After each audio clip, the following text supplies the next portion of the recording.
Hello everyone! Good day po! Once again, nandito po ako ngayon sa project namin sa may Havila Feeling Best sa may Taytay, Rizal. So guys, nakikita niyo po ba tong bahay na nasa video ko po ngayon? So ito guys, nandito kami ngayon sa area po ng Amarillo Crest sa may Taytay, Rizal. Ngayon po, ang bahay po nito, ito po yung mga model unit po namin before. Yung Vivalde, yung Chopin, at saka yung Tulip and Iris po. Kaya lang si Tulip and Iris, yung pangalawa po doon, yung magkasunod na pangalawa is sold na po. So, ang available na lang po natin ngayon is yung Vivalde and yung Chopin. So, ito po yung isa, yung Chopin po.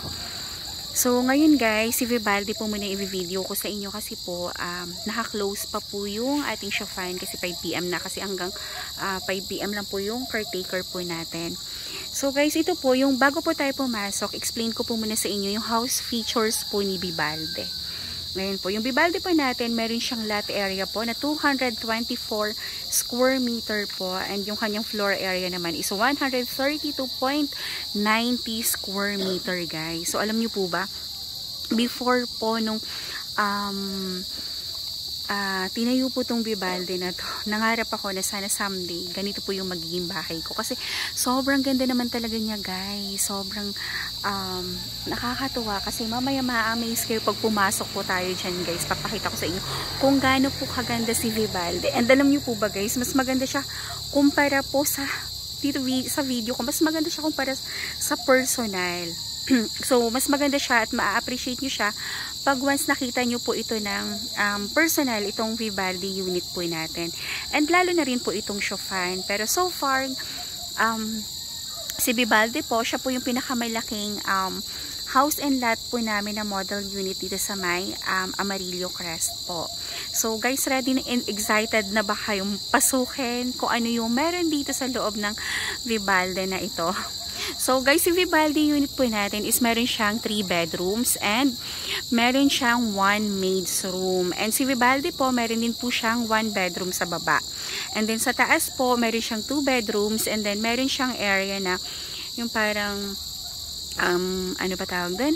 Family hall. So, meron siyang family hall sa taas. So, which is pwede kayo mag-banding-banding din ng family nyo. Ganun. So, ito guys is perfect siya kasi hindi siya ganun kalaki. Hindi rin po siya ganun kaliit. So, tamang-tama lang po ito guys sa isang pamilya.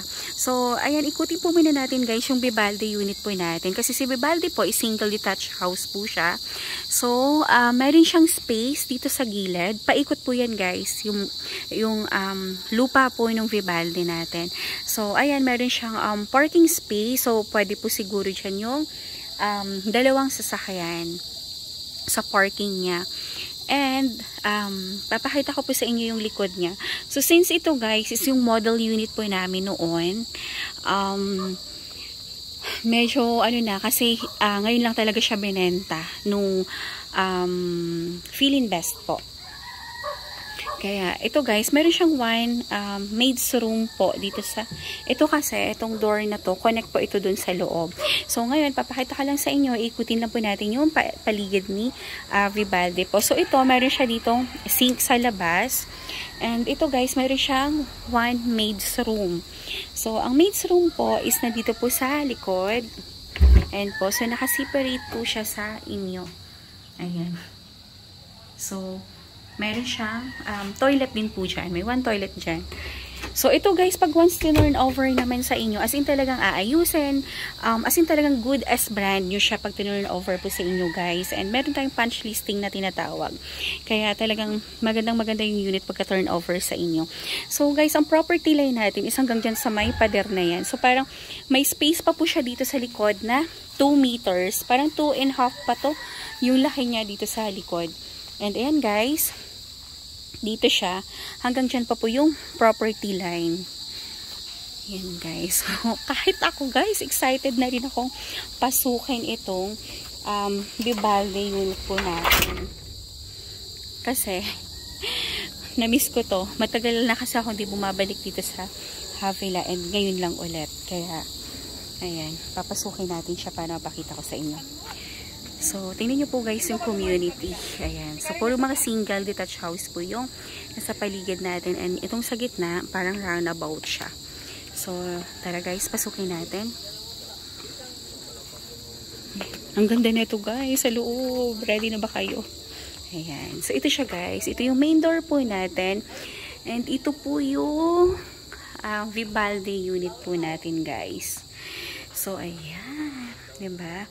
Ito po yung ating living area. Ayan. Napaka-spacious po ng ating living area guys. And ayan siya. And ito po yung ating dining area naman. And guys, so ang ganda po, ang lawak, grabe, ang spacious po niya. So si dining area po natin is, meron po siya dito, sliding door. Ayan po guys. So parang pwede ka maglagay-lagay ng lanay dyan sa labas para habang kumakain ka po dito sa dining area is nare-refresh ka kasi may mga plants po dyan sa labas.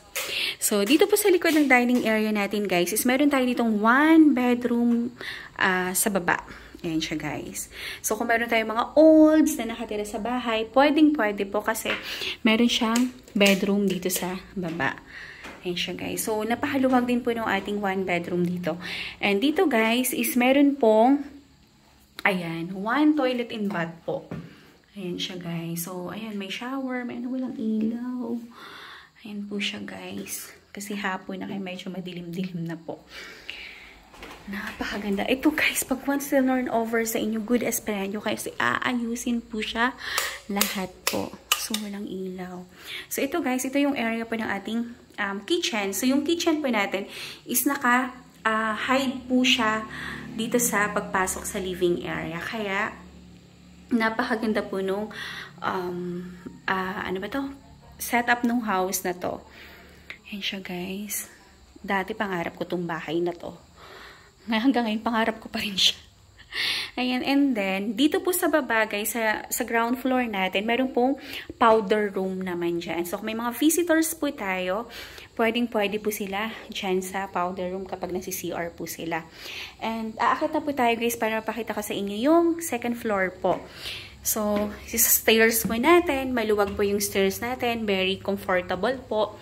Ayan, and sa liwanag naman, may mga windows po dyan, kaya okay na okay po yung kanyang